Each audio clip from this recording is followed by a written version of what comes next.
Stand by, we're live in 30. Copy that. Rolling intro in 5, 4, 3. 올해 유튜브 저는 미쿠가제 전입니다. 오늘은 4월 12일 일요일, 오늘은 미쿠 뉴스 저랑 같이 한번 알아보자고요. 네, 오늘도 또 저랑 같이 이렇게 미국 뉴스 같이 알아봐 주셔서 네, 정말 감사드리면서 이렇게 또 찾아주셔서 정말 감사드립니다. 네, 너무나 감사드리고요. 네, 그러면은 오늘도 이 미국에 있는 메인 뉴스 채널들에서는 과연 무슨 뉴스를 이렇게 또 프론페이지에다가 올려놓고 있는지 저랑 같이 한번 보자고요. 네, 그러면서 오늘 또 이제 가장 많이 올라오고 있는 뉴스 중에 하나는 바로 이 제이드 벤스, 이 미국하고 이란과의 종전 협상에 대한 뉴스가 이렇게 또 올라오고 있는데요. 제이드 벤스 부통령이 이제 파키스탄에 이렇게 또 날아가가지고 이 미국 측이랑 그리고 이란 측이랑 이 전쟁을 어떻게 끝낼지 그 종전 협상을 이렇게 또 하지 않았습니까? 그러면서 21시간 동안이나 이 고위급 회담을 이렇게 또 했는데, 그런데도 불구하고 아무런 합의 없이 이 종전 협상은 결렬이 되었다 라고 하네요. 제이드 벤스 부통령은 제이드 벤스 부통령만 이 회담을 이렇게 한 것을 이렇게 또 보면은 16시간이나 비공개 회담을 이렇게 또 했다라고 하네요. 하지만 제이드 벤스 부통령은 아무런 진전을 이루지 못했다라고 하면서 그냥 파키스탄을 떠났다라고 합니다. 그러면서 어디에서 이제 가장 큰 갈등이 이렇게 또 있었는지 하고 이렇게 또 보면은, 미국은 이란 측에다가 핵무기를 이제 포기를 해라라고 요구를 강력하게 이렇게 또 했다고 합니다. 하지만 이란 측에서는 확실하게 거부를 이렇게 또 했다고요. 우리는 핵무기 포기를 하지 못하겠다. 그러니까 미국 측에서 이렇게 또 요구를 하고 있는 것을 우리는 할 수가 없다라고 거부를 이렇게 또 하다 보니까 협상이 되지가 않았다라고 하네요. 아무래도 이제 이란 측을 이렇게 또 본다고 하면은 핵무기가 없기 때문에 미국이 신나게 이렇게 또 칠 수 있었던 것이지 않습니까? 그러다 보니까 이란에서도 포기를 할 수가 없다라는 거예요. 그리고 미국 측이 어떠한 것들을 어떻게 요구를 했는지는 모르겠지만, 뭐 자세한 거는 나오지는 않았지만 아마도 모든 것들, 뭐 핵 무기뿐만이 아니라 뭐 핵발전소 같은 거 이렇게 또 만드는 거, 뭐 이런 것들도 다 포기를 해라라고 이제 요구를 하지 않았나라고 생각이 들기도 하고, 어쨌든 간에 지금 현재 이 종전 협상이 그냥 아무런 성과 없이 끝나지 않았습니까? 그러다 보니까 2주 동안에 휴전을 지금 이렇게 또 하고 있는데, 이 휴전이 유지가 될지 말지 이게 지금 또 이제 관건이다라고 하네요. 특히 이 호르무즈 해협이 봉쇄가 계속되고 있지 않습니까? 휴전을 했는데도 불구하고, 휴전을 지금 하고 있는데도 불구하고 봉쇄가 계속 이렇게 되고 있다 보니까 유가는 지금 계속 이제 출렁이고 있다고 하거든요. 그리고 이제 트럼프 대통령이 휴전을 한 가장 큰 이유 중에 하나가 바로 호르무즈 해협을 열기 위해서이거든요. 그런데도 불구하고 휴전을 했는데도 불구하고 호르무즈 해협은 계속 이제 봉쇄가 이렇게 되고 있다 보니까 트럼프 대통령은 계속해가지고 강력하게 이란을 몰아붙이고 있다라는 그런 소리죠. 그러면서 이제 제이드 벤스 부통령을 이렇게 본다고 하면은, 제이드 벤스 부통령은 이번 이 전쟁을 강력하게 반대를 해왔었던 그런 인물이었다라고 합니다. 그런데 이번 파키스탄에서 회담을 이렇게 또 하면서 아무런 성과를 이루지 못하고 이렇게 또 되돌아오는 것이지 않습니까? 그러다 보니까 제이드 벤스한테는 정치적으로 굉장히 큰 부담이 될 것으로 이렇게 또 보여지고 있다라고 하네요. 아무런 것도 못하지 않았습니까? 아무것도 이제 못하다 보니까 제이드 벤스 아무것도 못하는 사람이네 라는 그런 소리지. 그러면서 이제 트럼프 대통령을 이렇게도 본다고 하면은, 제이드 벤스 부통령은 이 파키스탄까지 이렇게도 날아가가지고 이란 측이랑 협상을 이렇게도 하지 않았습니까? 그러는 동안에 트럼프 대통령은 마이애미에 이렇게도 가가지고 UFC 경기 관람을 이렇게도 했다라고 하네요. 그러면서 이제 트럼프 대통령은 UFC 그 격투기 관람을 이렇게 또 하면서 협상 결과와 이제 상관없이 이 전쟁은 우리가 이긴 것이다 라는 그런 태도를 이렇게 또 보였다고 합니다. 어쨌든 간에 지금 이 전쟁으로 인해 가지고 6주간 지금 뭐 난리가 이렇게 또 나고 있지 않습니까? 6주간에 이렇게 또 난리가 나고 있으면서 미국이 이란에다가 이제 폭격을 이렇게 또 하다 보니까 한 13,000여 개 정도의 목표물이 타격을 이렇게 또 받았다라고 하네요. 그리고 1,700명 이상의 민간인들이 사망을 한 것으로 이렇게 또 보고가 되고 있다라고 합니다. 민간인만 1,700명이지 군인들까지 이제 사망한 것을 이렇게 또 본다고 하면 훨씬 더 이제 많다라는 그런 소리지. 그나저나 지금 또 알러지가 또 이제 도져가지고 눈이 간지럽네요. 알러지 눈 간지러울 때는 요게 진짜 최고입니다. 요게 이제 알러지 눈 물약인데, 어쨌든 이 전쟁은 아마도 쉽사리 끝나지 않을 것으로 이렇게 또 보여지고 있습니다. 뭐 미국 측이나 뭐 이란 측이나 이란도 뭐 지금 다 잃지 않았습니까?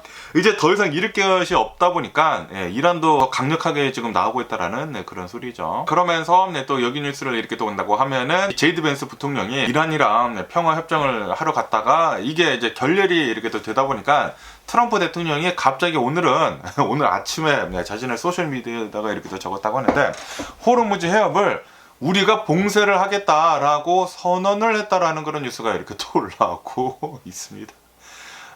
이제 더 강경하게 나간다라는 그런 소리죠. 요번 이 평화협정에서 미국에서는 강력하게 이제 요구를 이렇게 떠면서 이란은 핵무기를 이제 추구를 하지 않겠다라는 확고한 약속을 해라. 그래야지만 평화협정을 우리가 해주겠다라고 했는데, 그런데 제이드 벤스 부통령이 이렇게 얘기를 했다고 합니다. 이란이 우리의 조건을 다 거부를 했다라고 이제 제이드 벤스 부통령이 이렇게 또 얘기를 했다고 합니다. 그러면서 이제 이란에서는 지금 이렇게 얘기를 하고 있다고 하는데, 핵 프로그램은 민간용이다라고 이렇게 또 얘기를 하면서 우라늄을 농축을 이렇게 또 하는 것은 우리나라의 우리 권리다라고 이란 측에서는 주장을 이렇게 하고 있다고 합니다. 그러면서 이란 측에서 요번 이제 평화 협정에서 요구를 이렇게 했었던 거는 동결 자산들 풀어줘라. 한 60억 달러 정도가 동결이 되어 있다고 합니다. 그리고 뭐 제재 같은 것들 이제 완화를 이렇게 또 해주고, 그리고 이스라엘이 헤즈볼라를 이제 공격을 이렇게 또 하는 것을 중단을 해라라고 협상 조건으로 이렇게 또 내걸었다고 합니다. 그러다 보니까 이제 미국 측에서도 어느 정도는 해주기는 해주겠지만, 그런데 이제 가장 강력하게 밀어붙였었던 핵무기 포기를 하라는 거,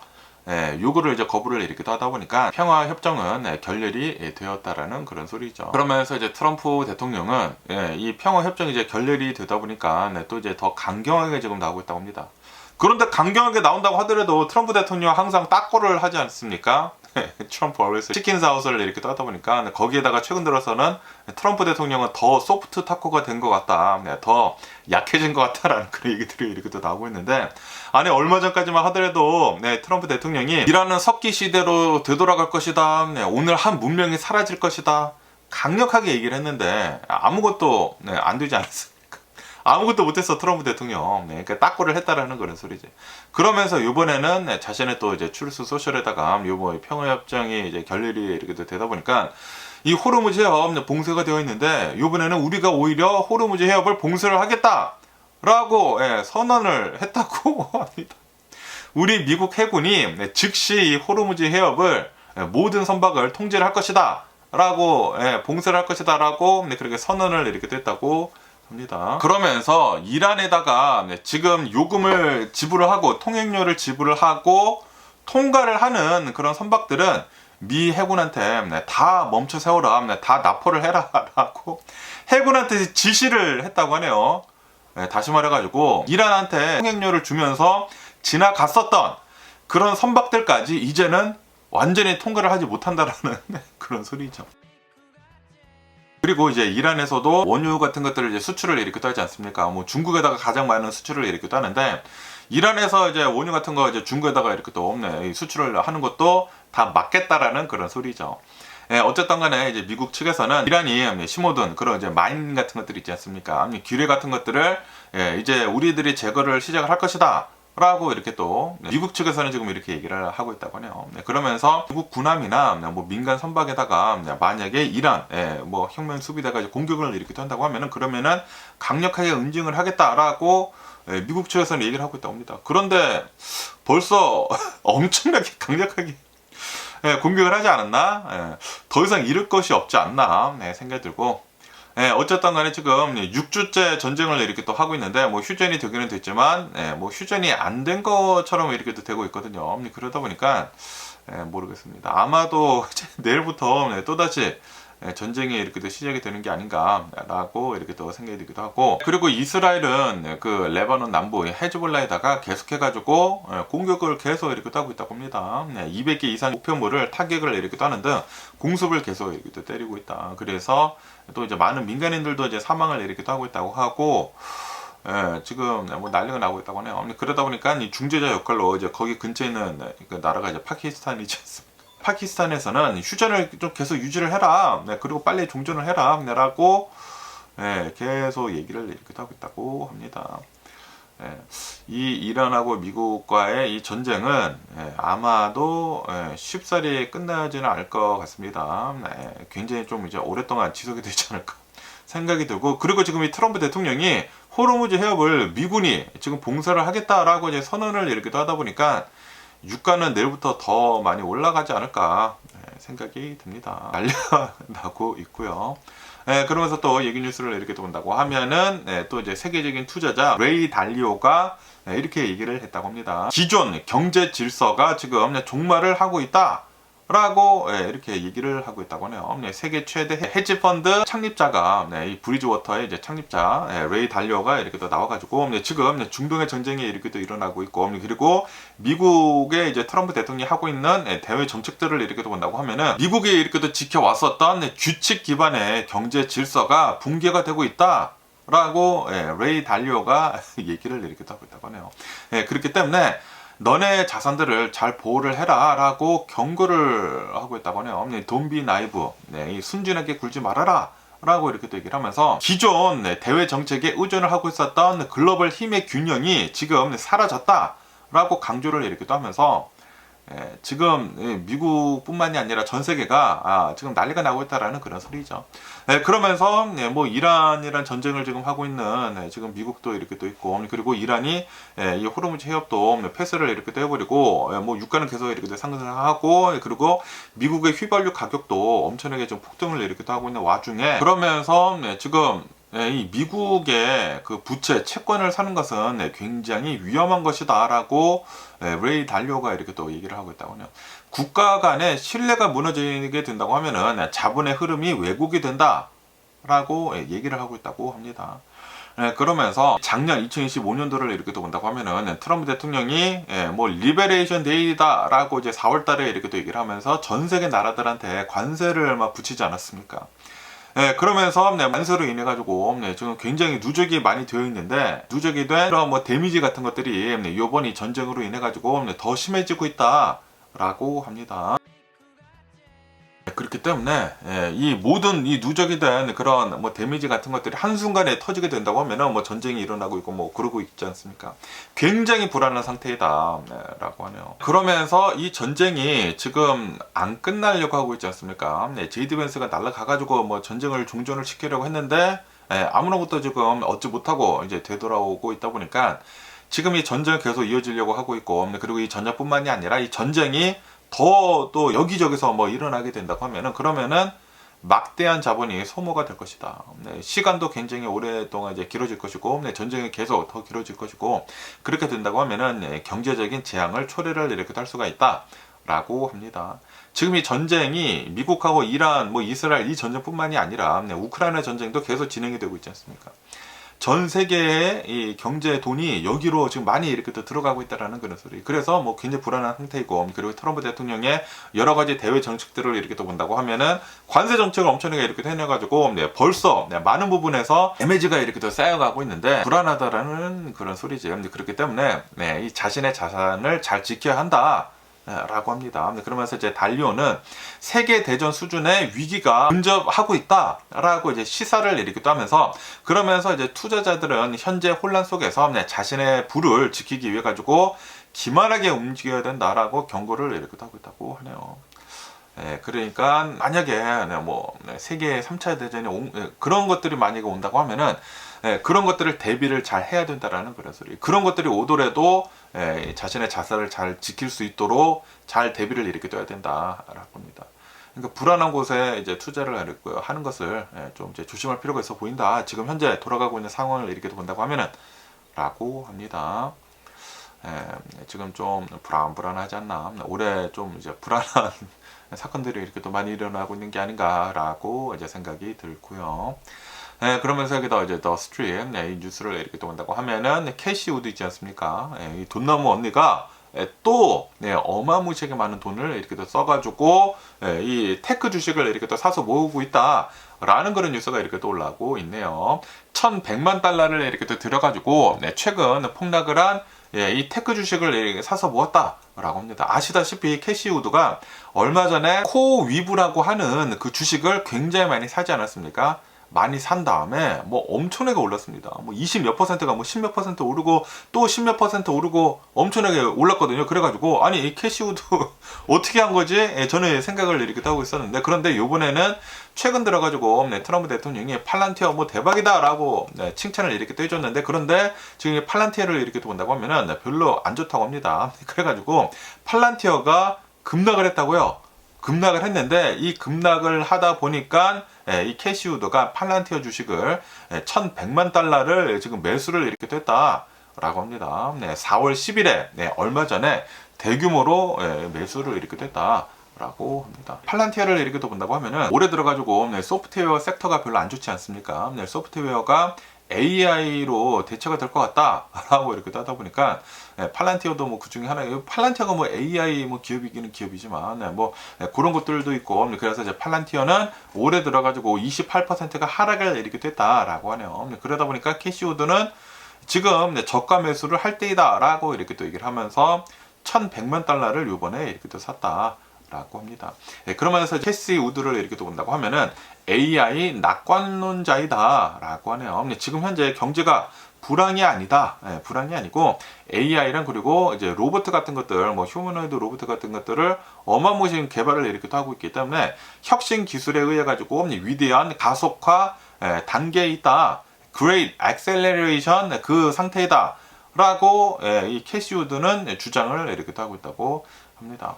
그리고 이러한 뭐 AI 기술들이나 뭐 휴머노이드 로보틱스 뭐 기술들로 인해 가지고 글로벌 GDP가 한 7%에서 8% 수준까지 끌어올릴 것으로 이제 보여지고 있다라고 이제 전망을 이렇게 하면서 이 AI에 관련이 된 그런 주식들을 계속해 가지고 사서 모으고 있다라는 그런 소리이지.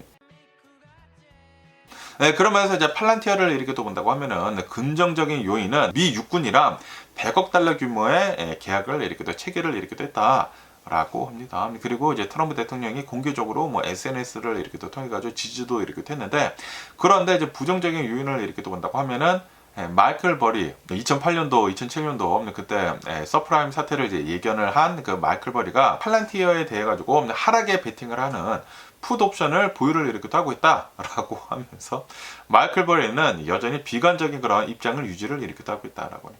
AI가 뭐 확실히 미래이긴 미래이지만 그런데 지금은 거품이다라고 이제 마이클 버리는 얘기를 하고 있다라는 그런 소리죠. 아시다시피 인터넷이 미래이지 않았습니까? 그러다 보니까 그때 2000년도 때 그때 닷컴 버블이 이렇게 일어나지 않았습니까? 미래이기는 미래이지만 그런데 2000년대 그때 엄청나게 버블이 이렇게 또 쌓였던 것처럼 이 AI도 미래이기는 미래이지만 지금 현재는 버블이 쌓이고 있는 것이다 라고 마이클 버리는 지금 주장을 이렇게 하고 있다라는 그런 소리죠. 그런데 이제 아크 인베스트먼트 캐시우드는 AI가 미래이다. 그리고 우리는 Great Depression이 아니라 Great Acceleration을 이렇게 하고 있는 것이다 라고 하면서 AI 관련이 된 그런 주식들을 계속해가지고 많이 이렇게 사서 모으고 있다고 합니다.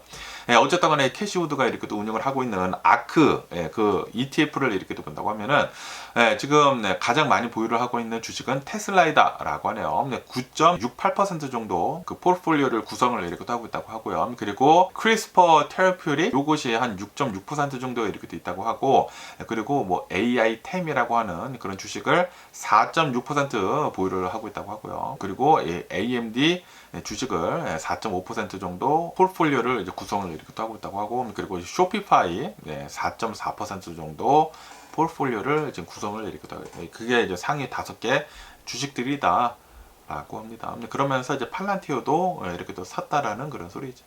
과연 캐시우드는 잘 될런지 계속 한번 뉴스를 지켜보면 좋을 것 같습니다.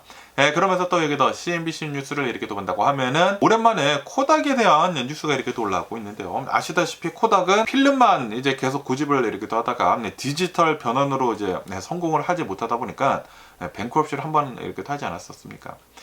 그러면서 지금 코닥을 이렇게 또 본다고 하면은 파산의 위기를 이렇게 또 딛고 지금 실적이 반등을 이렇게 또 하고 있다라는 그런 뉴스가 이렇게 또 올라오고 있네요. 2026년도 1분기 총 이익을 이렇게 또 본다고 하면은 6,700만 달러로 이익이 마이너스가 아니라 이익이 6,700만 달러를 기록을 이렇게 또 하면서 전년 대비해 가지고 31%가 증가를 이렇게 또 했다 라고 합니다. 그러면서 이제 코닥에서는 연간 이자 비용을 4천만 달러를 절감을 일으키기도 했다라고 하네요. 그리고 2019년도 이후로 한 4억 달러 정도의 부채를 상환을 일으키기도 했다. 라고 합니다. 그리고 이제 코닥의 주식을 일으키기도 본다고 하면은 최근 1년 동안 코닥의 주가는 100%를 상승을 일으키기도 했다라고 하네요. 그래서 이제 투자자들한테도 긍정적인 평가를 일으키기도 받고 있다라고 합니다. 그러면서 지금 현재 코닥의 CEO를 일으키기도 본다고 하면은 디지털 시대에도 아날로그 필름의 가치를 지금 주목을 하고 있다라고 하네요. 지금 현재 코닥의 CEO는 필름은 디지털이 지금 계속 쓰여지고 있어도 이 아날로그 필름은 어쨌든 간에 살아남을 것이다 라고 이제 보고 있다라는 그런 소리지. 그리고 이제 뉴트로 있지 않습니까? 그 뉴트로 트렌드를 이렇게 또 이용을 해가지고 젠지 세대들을 공략을 일으키기도 하고 있다. 라고 합니다. 뭐 필름 특유의 감성을 이제 선호를 하는 젊은 세대들을 이제 타겟으로 이렇게 또 해가지고 아날로그 마케팅 같은 것들을 이렇게 또 해서 코닥 같은 거 잘 팔리게 이렇게 또 하고 있다라고 하네요. 그러면서 아직도 필름 그거 계속 팔고 있는 것 같습니다. 그리고 이제 리더십의 90%를 교체를 이렇게도 하고 인쇄나 첨단 소재, 화학 분야 이런 것들을 지금 우선순위로 재편을 이렇게도 했다라고 하네요. 옛날 구닥다리 그런 사람들의 그런 마인드를 지금 갈아치우고 있다라는 그런 소리죠. 그러면서 재무 건전성도 지금 확보를 이렇게도 하고 있다. 라고 합니다. 재융자도 뭐 새 차례 이렇게도 하면서 계속해가지고 유동성 문제도 이렇게 또 해결을 이렇게 또 하고 있고 그리고 부채도 계속해가지고 많이 줄여나가고 있고 잘 위기를 극복을 이렇게 또 하고 있다 라고 합니다. 2012년도에 코닥은 파산 보호 신청을 했다라고 합니다. 그리고 2013년도에 이제 다시 코닥이 이제 나왔는데 그런데도 불구하고 이제 코닥은 아무래도 이제 디지털로 변환을 제대로 하지 못하지 않았습니까? 그러다 보니까 오랫동안 굉장히 힘들어했다. 2013년도 이후에도 10년이 넘도록 굉장히 코닥은 힘들어했다라는 그런 소리죠. 그런데 지금 코닥을 이렇게 또 보니까 실적이 개선이 되고 있다라는 그런 소리죠. 그러면서 지금 코닥을 이렇게 또 본다고 하면은 스스로 부채가 없고 브랜드 파워가 이제 강력한 스타트업처럼 이제 취급을 이렇게 또 하면서 내실 있는 성장을 목표로 이렇게 또 하고 있다라고 합니다. 근데 계속 이제 필름으로 필름 가치에 주목을 이렇게 하고 있고 그리고 뭐 젠지 세대들을 공략을 이렇게 하고 있긴 있지만 그런데 뉴트로를 원하는 그런 사람들한테만 계속 이제 마케팅하고 뭐 그런 것이지 않습니까? 이거 모르겠네. 좀 더 미래지향적인 그런 것들을 해야 하는 게 아닌가라고 이렇게 생각이 드는데 예전에 그 엄청난 그 브랜드 가치를 이용을 해가지고 지금까지 계속 그걸 이어나가고 있는 것 같습니다. 매출을 이어나가고 있는 것 같은데 이것뿐만이 아니라 다른 새로운 것들도 좀 해야 하지 않을까 생각이 드네요. 너무 옛날 그 아직도 필름 가지고 매출을 이어나가고 있다고 하니까 뭐 뉴트로 이런 거 하고 있다고 하니까 모르겠습니다. 뭐 어쨌든 간에 코닥은 다시 재기를 하고 있기는 있다고 해요. 총 이익도 계속 늘어나고 있고 그러고 있다고 하니까 코닥 어떻게 될는지 계속 한번 뉴스를 지켜보면 좋을 것 같습니다. 그러면서 또 얘기 뉴스를 이렇게 또 본다고 하면은 지금 이 전쟁이 일어나고 있고 전 세계 경제가 휘청거리고 있지 않습니까? 그러는 가운데 이제 월가의 분석가들이 추천을 하고 있는 2026년도 안정적인 수익형 배당주를 지금 이렇게 기사에서 이렇게 또 올라오고 있는데 지금 불안한 이러한 이제 상황에서 탄탄한 현금 흐름이랑 그리고 배당 지속이 가능한 그런 에너지 섹터 중심의 세계 기업이 주목을 이렇게 또 받고 있다라고 하네요. 그러면서 이제 첫 번째 기업은 엔터프라이즈 프로덕트 파트너라고 하는 EPD라고 하는 주식을 소개를 이렇게 하고 있습니다. 그러면서 이 기업은 어떤 기업인지 하고 이렇게 또 본다고 하면은 이 천연가스, 원유 같은 것들 운송을 하는 그런 기업이다라고 하네요. 미드스트림 에너지 서비스를 하는 그런 기업이다. 그리고 배당 수익률은 한 5.9%를 이렇게 또 준다라고 하네요. 연간 한 주당 한 2불 20 정도를 주고 있다라고 하네요. 5.9% 주고 있다라는 그런 소리죠. 그러면서 분석가는 주식의 목표가를 42달러로 이제 상향을 이렇게 하면서 매수 등급을 유지를 이렇게 하고 있다라고 하네요.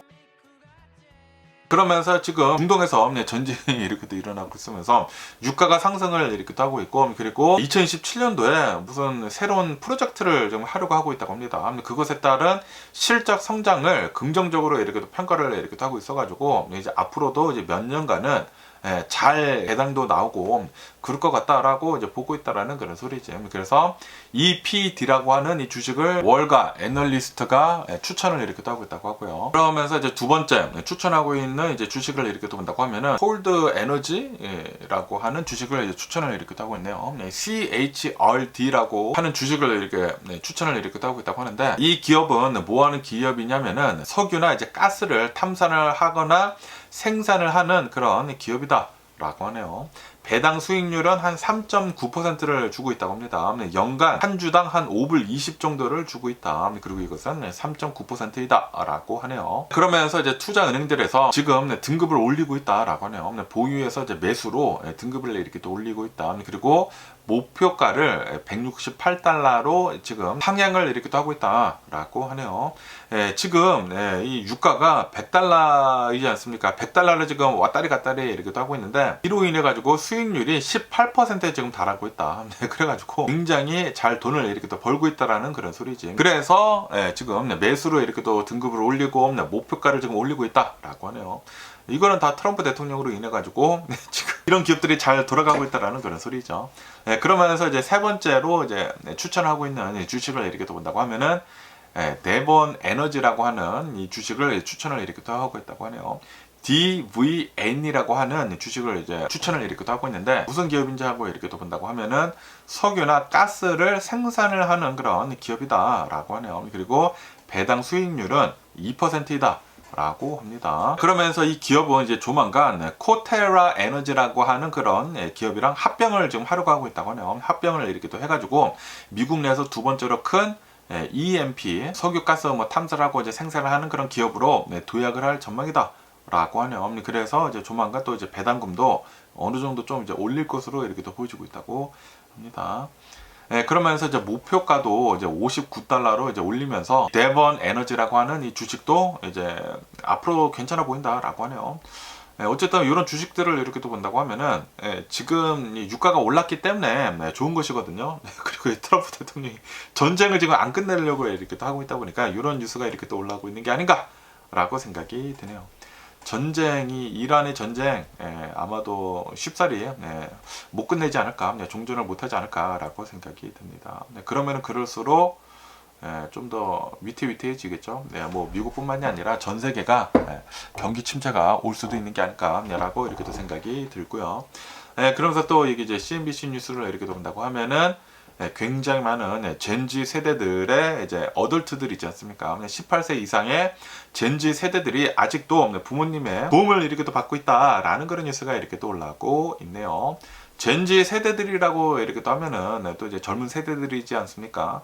제 아이들도 젠지 세대들인가? 그런 걸로 이렇게 또 알고 있는데, 그런데 이 젠지 세대들 중에서도 이제 18세 이상의 성인들이 있지 않습니까? 성인들은 아직도 부모 밑에서 이렇게 또 살아가고 있으면서 경제적인 도움을 이렇게 또 받고 있다 라고 합니다. 그러면서 이제 통계치를 이렇게 또 본다고 하면은 미국 내에서 부모님의 지금 도움을 받고 있는 파이낸셜리 도움을 받고 있는 젠지 세대들은 64% 정도가 지금 지원을 이렇게 또 받고 있다 라고 합니다. 그러면서 이제 부모님들의 56% 정도는 지금 이러한 지원을 젠지 세대들한테 이렇게 또 해주고 있는데, 자녀들한테 이렇게 또 해주고 있는데, 솔직히 말해가지고 경제적으로 부담이 된다라고 대답을 하고 있다고 하네요.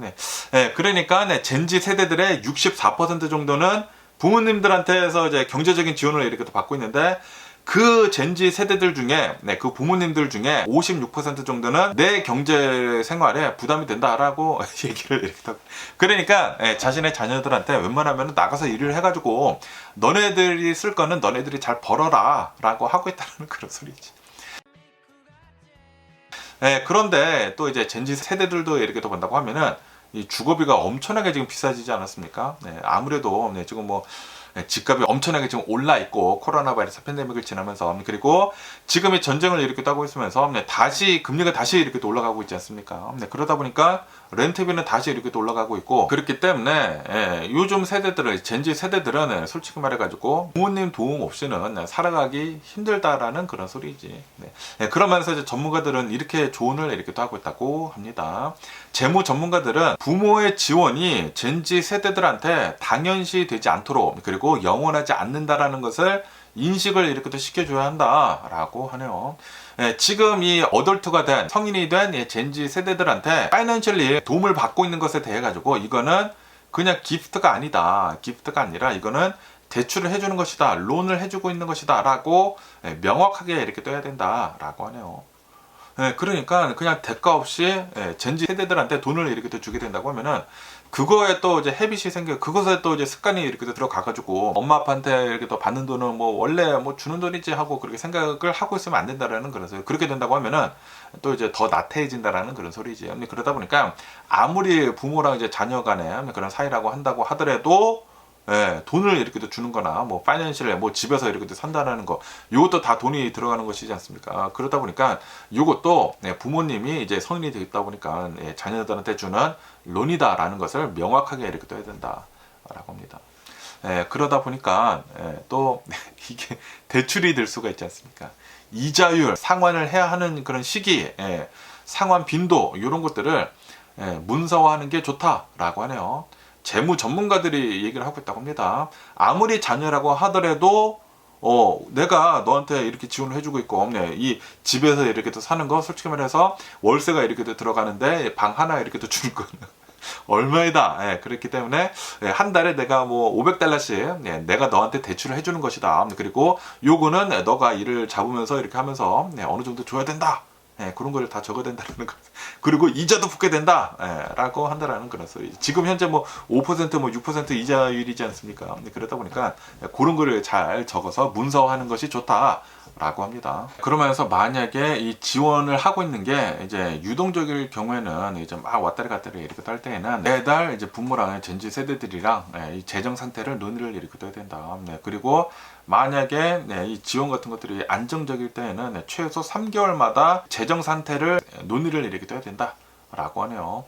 그러면서 이제 궁극적으로는 자신의 자녀들이 젠지 세대들이 독립을 해야 한다라는 그런 소리지. 자녀는 부모님한테 어떻게 내가 돈을 벌 것이면서 어떻게 이제 돈을 관리를 하고 저축을 하고 그리고 어떻게 독립을 할 것인지에 대해 가지고 구체적인 타임라인을 계획을 이렇게 해가지고 부모님한테 잘 보여줘야 된다라고 하네요. 다시 말해가지고. 그러니까 부모님은 은행이고 자녀는 이제 돈을 빌리는 그런 입장에서 계획서를 제출을 이렇게 또 해야 된다는 그런 소리죠. 아무리 부모하고 자녀 간의 사이라 하더라도 그냥 계속 지원만 해주는 것은 이 아이한테 별다른 그런 도움이 안 된다라는 그런 소리지. 그러다 보니까 이러한 확고한 재정 관리 같은 거, 뭐 재정 계획 같은 것들을 이렇게 또 해야 된다라고 합니다. 그러면서 성인이 된 젠지 세대들인데 부모님들한테 계속 이제 도움을 이렇게 또 받는다고 하면은 수치심도 이렇게 또 쌓여간다고 합니다. 수치심도 이렇게 쌓여가는 것이기 때문에 계획을 이제 잘 짜주고 이제 부모님들이 이렇게 또 이끌어 가야 된다라는 그런 소리지. 너는 이제 성인이고 너가 알아서 일을 하면서 이 돈 관리 같은 거 잘 해야 된다. 그러니까 나는 너를 도와주기는 도와주지만 이거는 이제 론 같이 하는 것이고 너가 나한테 이제 계획서를 제출을 하라라고 하면서 잘 이끌어야 된다라는 그런 소리죠. 그러면서 이제 젠지 세대들도 어쨌든 간에 이제 독립을 해야 하지 않습니까? 독립을 하는 것을 부모가 그냥 안일하게 그냥 지원만 해주지 말고 같이 잘 계획을 짜라 라고 합니다. 혹시 여러분들도 젠지 세대들 성인의 이제 자녀들이 있다고 하면은 이런 거 잘 해야 하지 않나 라고 이렇게 또 생각이 드네요. 그러면서 또 얘기 뉴스를 이렇게 또 온다고 하면은 어떠한 여성이 엔터프라이즈에서 이 중고차를 이렇게 또 샀다고 합니다. 현대 하이브리드 중고차를 이렇게 또 샀대요. 아마 뭐 아이오닉 뭐 하이브리드 산 게 아닌가라고 생각이 드는데 어쨌든 간에 이 하이브리드 차를 처음 산 것이라고 한다고 하네요. 처음으로 이 하이브리드 차를 이렇게 또 사면서 주변 사람들이 이렇게 조언을 이렇게 또 해줬다고 합니다. 하이브리드 차는 일반 차보다 오일 교체 주기가 훨씬 더 길다. 1년에 한 번씩 갈면은 된다. 라고 이제 주변 사람들이 설명을 이렇게 또 해줬다고 해요. 그래서 이 현대 하이브리드 차량을 이렇게 또 타고 있다가 그러다가 이제 오일 경고등이 들어왔다고 하네요. 오일 경고등이 들어와가지고 이제 발볼라인 엔진 오일을 이제 교체를 하러 갔다고 합니다. 교체를 하러 갔는데 그런데 이 엔진을 이렇게 또 보니까 안에 슬러지가 엄청나게 많이 엔진에 이렇게 또 껴있어가지고 엔진이 망가졌다. 그렇기 때문에 우리는 이 엔진 오일을 교체를 해줄 수가 없다. 라고 거부를 당했다고 해요. 거부를 당하고 이제 딜러십으로 가라, 메카닉 샵에 가라 라고 그렇게 얘기를 했다고 합니다. 그런데 현대 이 하이브리드 차량이 이 할부로 이렇게 샀다고 합니다. 할부로 이렇게 샀는데 할부금이 아직도 16,000달러나 이제 남았는데 그런데 벌써 차량에 이제 문제가 생기고 뭐 엔진을 지금 뭐 내려야 된다네 만다네 그런 얘기들이 나오다 보니까 이 여성은 굉장히 큰 경제적인 타격을 이렇게 또 입고 있다라고 하네요. 그러면서 지금 이러한 이 기사에서는 이렇게 또 올라오고 있는데 하이브리드는 전기를 이렇게 또 이용을 하면서 이제 기름을 적게 먹으면서 어쨌든 솔직히 말해가지고 기존의 그 일반 차량들보다는 엔진의 부담이 확실히 적기는 적거든요. 적기는 적는데 그렇다고 하더라도 엔진 오일을 이제 갈지 않는 것은 아니다. 라고 하네요. 대부분의 하이브리드 차량은 5,000마일에서 7,000마일마다 엔진 오일을 교체를 이렇게 해줘야 된다. 라고 합니다. 그런데 거기에 이제 차량 매뉴얼에 다 나와 있기는 나와 있거든요. 제 도요타 프리우스 같은 경우에는 거기는 뭐 5,000마일마다 갈라고 이렇게 또 나와 있는데 그런데 또 요즘 들어가지고 풀리 신테릭 엔진을 놓고 뭐 그러면은 뭐 10,000마일마다 갈아도 된다고 합니다. 1년에 한 번 정도? 뭐 많이 타면 한 2번 정도 갈면 된다고 하는데 그런데 이제 차를 잘 아는 사람들은 솔직히 말해서 그 딥스택 보면서 엔진을 잘 이제 관리를 하면 되거든요. 그리고 엔진오일도 이제 보면은 색깔이 있지 않습니까? 아니 저는 이제 프리우스를 타면서 엔진오일 색깔은 너무 깨끗해. 아무래도 제 이제 프리우스 차량이 플러그인 하이브리드거든요. 그러다 보니까 동네 돌아다닐 때는 엔진도 쓰지도 않아요. 한 10마일 정도는 그냥 돌아다닐 수가 있거든요. 배터리로만. 그래서 엔진오일이 진짜 깨끗하더라고요. 어쨌든 간에 차량을 자기가 직접 관리를 하고 그런 사람들은 항상 뭐 엔진오일 잘 보고 그러기 때문에 관리가 잘 되지만 그런데 잘 모르는 사람들은 이런 일도 겪을 수가 있다라는 그런 소리죠. 그런데 현대 이 엔진들이 있지 않습니까? 현대 엔진들을 이렇게 또 본다고 하면은 그 뭐 GDI라고 해가지고 가스 디렉트 인젝션이라고 해가지고 직접적으로 실린더로 가솔린을 쏴주는 그런 기술이 있거든요. 그게 최신 기술이기는 기술입니다. 원래는 공기랑 혼합을 해가지고 실린더에다가 연료를 이렇게 더 주입을 해줬었는데 그런데 그것이 아니라 실린더에다가 직접적으로 가솔린을 이제 주입을 하면서 따로 이제 들어오는 게 있는데 어쨌든 그거를 이렇게 또 한다고 하면은 이 연료 효율성이 더 높아진다고 합니다. 그게 더 최신 기술이기는 기술인데 그런데 이게 단점이 있습니다. 이 오일 슬러지가 많이 그러니까 이 카본이 많이 낀다. 엔진에 카본이 많이 낀다고 해요. 그래서 최근 들어서는 그 두 개를 다 혼합을 하는 그런 방식의 뭐 엔진도 이렇게 또 나오고 있다고 하는데 제가 보기에는 아마도 이 여성분이 현대 엔진 아마 옛날 거 뭐 이런 거 산 게 아닌가 라고 생각이 듭니다.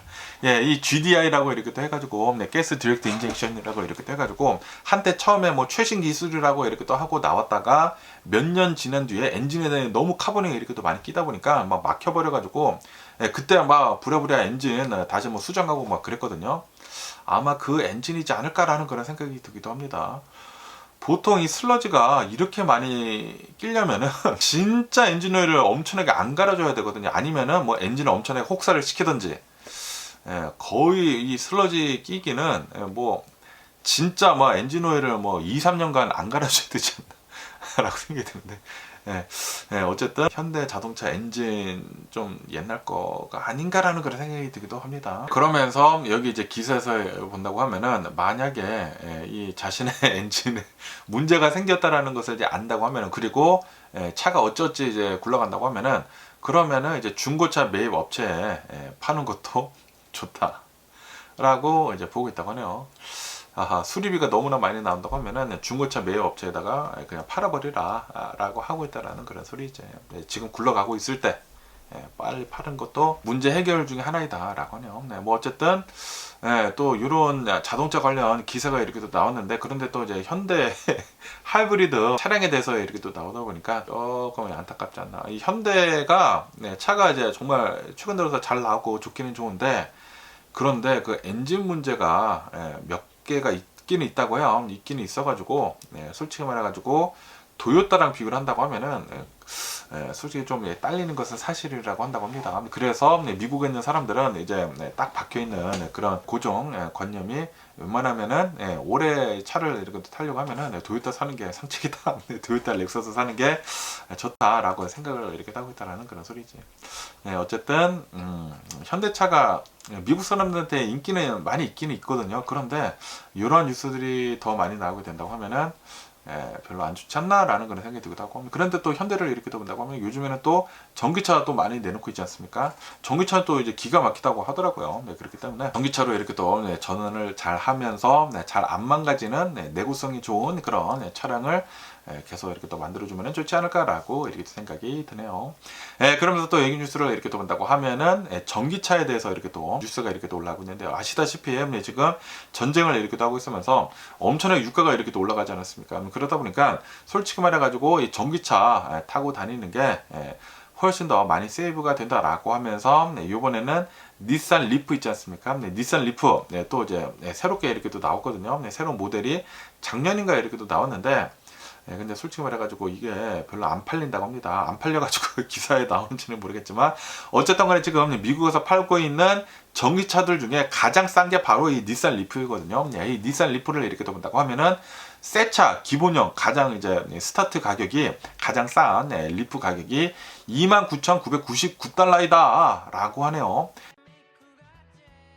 굉장히 싸다라는 그런 소리지. 그리고 이 싼 트림도 이 안에 기본적으로 이제 달린 것을 이렇게 본다고 하면은 굉장히 커다란 화면도 있고, 뭐 무선 카플레이, 무선 안드로이드 오토 이런 것들이 기본적으로 잘 달려 있다라고 하면서 기본형을 사더라도 굉장히 좋다. 라고 하네요. 그리고 이 닛산 리프를 이렇게 또 보면은 이 새로 나오는 것들은 배터리도 굉장히 크다라고 하네요. 75kW급의 배터리가 탑재가 된다. 그리고 차량 모터는 214마력의 이제 전동 모터가 이렇게 또 들어간다. 그래가지고 대략 한 300마일을 간다. 와, 기가 막힙니다. 아니 29,000달러짜리 새 차 이제 전기차가 300마일을 가는 전기차라고 하면은 이게 300마일 가면은 솔직히 말해가지고 뭐 동네 돌아다니는데 동네뿐만이 아니라 어느 정도 이제 장거리를 간다고 하면 100마일 정도는 충분히 갈 수 있지 않습니까? 100마일 이상 왕복으로 해서 뭐 200마일까지 커버가 충분히 되죠. 300마일 간다고 하면은 그러면은 와, 기가 막힌 게 아닌가라고 생각이 듭니다.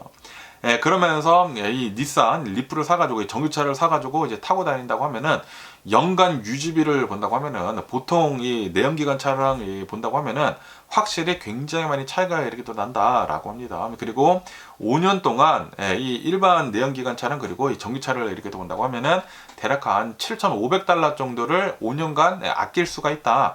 연료비만 아낄 수가 있다라고 하네요. 근데 거기에다가 뭐 엔진을 가는 것이랑 브레이크 가는 것도 솔직히 말해서 이제 전기차는 훨씬 더 덜 갈거든요. 근데 왜냐하면은 회생제동으로 이제 차를 많이 멈추기 때문에 그렇기 때문에 그것까지 더한다고 하면은 뭐 9,000달러까지 5년간 세이브를 이렇게 할 수가 있다라는 그런 소리. 9,000달러에서 10,000달러까지 이렇게 세이브를 할 수가 있다라는 그런 소리지.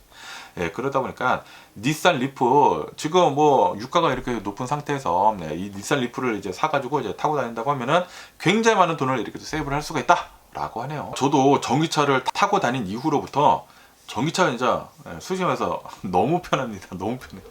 왜냐하면은 우선 이제 엔진오일 저는 이제 제가 직접 갈거든요. 엔진오일 가는 게 없지 않습니까? 그리고 브레이크도 거의 안 달아요. 거의 안 달다 보니까 요 두 개만 안 가는 것도 돈도 많이 세이브가 되고 그리고 안 귀찮지 않습니까? 내연기관 차를 타고 다니면은 솔직히 말해가지고 엔진오일 뭐 자기가 직접 안 간다고 하더라도 어디 가가지고 갈면은 또 이제 거기서 기다려야 되고 돈도 많이 들고 막 그러지 않습니까? 그런데 이 전기차를 이렇게 타고 다닌다고 하면은 그런 걱정도 없고 그리고 확실히 기름보다 훨씬 더 싸고 그리고 지금 이 전쟁으로 인해 가지고 기름도 엄청나게 비싸고 그러다 보니까 이게 답이지 않나 라고 이제 보고 있다고 하네요. 그러면서 또 여기도 이제 또 가디언 뉴스를 이렇게 본다고 하면은 뉴욕의 지하철에서 또 칼부린 그런 사건이 이렇게 또 일어났다. 라고 합니다. 이 그랜드 센트럴 이 뉴욕 지하철역에서 어떤 남성이 시민들한테 흉기를 칼을 막 휘둘렀다라고 하네요. 네, 이러한 가운데 3명이 칼에 이렇게 또 맞아가지고 다쳤다라고 하네요. 그러면서 이제 경찰이 이렇게 또 출동을 해가지고 칼을 들고 이렇게 또 난리를 이렇게 또 부리고 있다 보니까 총을 이렇게 또 쏴가지고 그 자리에서 이제 사살을 이렇게 또 했다라고 합니다. 어제 오전 9시 40분쯤에 이런 일이 이렇게 또 일어났다라고 하네요. 어쨌든 간에 이제 3명이 이제 칼부림으로 인해 가지고 부상을 이렇게 또 당했는데 정말 다행히도 이제 생명에는 지장이 없다라고 합니다. 그러면서 이 용의자는 자신을 내가 이제 루시퍼이다, 사탄 루시퍼이다라고 하면서 칼을 막 휘둘렀다고요. 칼을 휘두르면서 경찰이 왔는데도 불구하고 이제 경찰한테도 칼을 휘둘러 가지고 바로 이제 총을 쏴가지고 사살을 이렇게 했다. 라고 합니다. 어쨌든 뉴욕 별의별 사람들이 많이 있지 않습니까? 이런 일도 이렇게 또 있다고 합니다. 그러면서 또 얘기 뉴스를 이렇게 본다고 하면은 미국 내에서 인구 성장률 1위인 그런 카운티가 있다고 합니다. 제스퍼 카운티라고요. 이 제스퍼 카운티가 인구 성장률이 미국 내에서 1위라고 한다고 하네요. 그러면서 얼마나 인구가 이렇게 또 늘어났는지 하고 이렇게 본다고 하면은 이 제스퍼 카운티는 2020년도에 한 29,000여 명의 인구가 있었다고 합니다. 그런데 한 5, 6년이 지나면서 인구가 38,000여 명으로 이제 급증을 이렇게 됐다라고 하네요. 그리고 이거는 미국 내에서 가장 빠르게 성장을 하는 그런 카운티다. 라고 합니다. 그러면서 왜 이렇게 사람들이 많이 이곳으로 유입이 되는지 하고 이렇게 또 본다고 하면은 해변이랑 굉장히 가깝게 있고 그리고 날씨가 너무나 좋다라고 하네요. 거기에다가 다른 지역에 비해 가지고 이 세금이 좀 낮다, 상대적으로 낮다라고 합니다. 그러면서 이제 최근 들어 가지고 대규모 은퇴자 전용 주거단지가 이제 들어서면서 굉장히 많은 사람들이 이곳으로 이렇게 또 몰려들었다. 은퇴자들이 이곳으로 많이 이주를 이렇게 또 했다고 하네요. 그런데 이 지역을 이렇게 또 본다고 하면은 그냥 전원적인 삶의 방식이었다고 하거든요. 그냥 좀 이제 루럴 지역, 루럴 웨이 오브 라이프, 그냥 좀 이제 시골 지역이었는데 그런데 갑자기 인구수가 이렇게 또 늘다 보니까 급격하게 개발이 여기저기 엄청나게 이렇게 또 많이 되고 있다고 하네요. 그러다 보니까 이러한 성격을 잃을까봐 또 이제 너무나 도시화 될까봐 사람들이 너무나 왔다리 갔다리 하고 막 그러면은 자신들이 원했었던 그런 평온한 삶이 안 되는 것이지 않습니까? 그러다 보니까 원래 살고 있었던 사람들이 좀 걱정을 이렇게 하고 있다라고 하네요. 이 너무나 빨리 지금 변화를 이렇게 하고 있다. 인구수가 늘면서라고 원래 살고 있었던 사람들이 이렇게 또 걱정을 이렇게 하고 있다고 하네요. 어쨌든 이런 뉴스도 이렇게 됐으면서 그러면서 오늘은 여기 이제 서던 캘리포니아에 아침에 막 비가 내리고 막 그러더라고요. 그리고 어제 밤부터 새벽에 막 비가 내렸다 말다 뭐 이러더라고요. 어쨌든 간에 지금 여기 서던 캘리포니아는 기온이 이렇게 또 많이 떨어졌기 때문에 감기 조심하시면 좋지 않을까라고 이렇게 또 생각이 들면서 어쨌든 오늘 제가 본 미국 뉴스는 여기까지고요. 오늘도 제 영상 끝까지 시청해 주셔서 정말 감사드리고 항상 건강하시고 행복하세요. 그럼 안녕히 계세요. 그리고 내일 봐.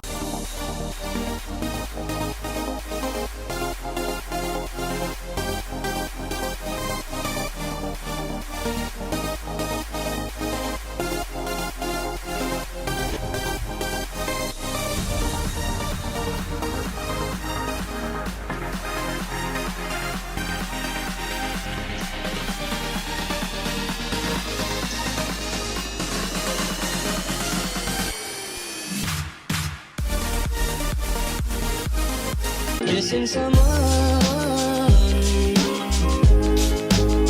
with all your heart. Missing someone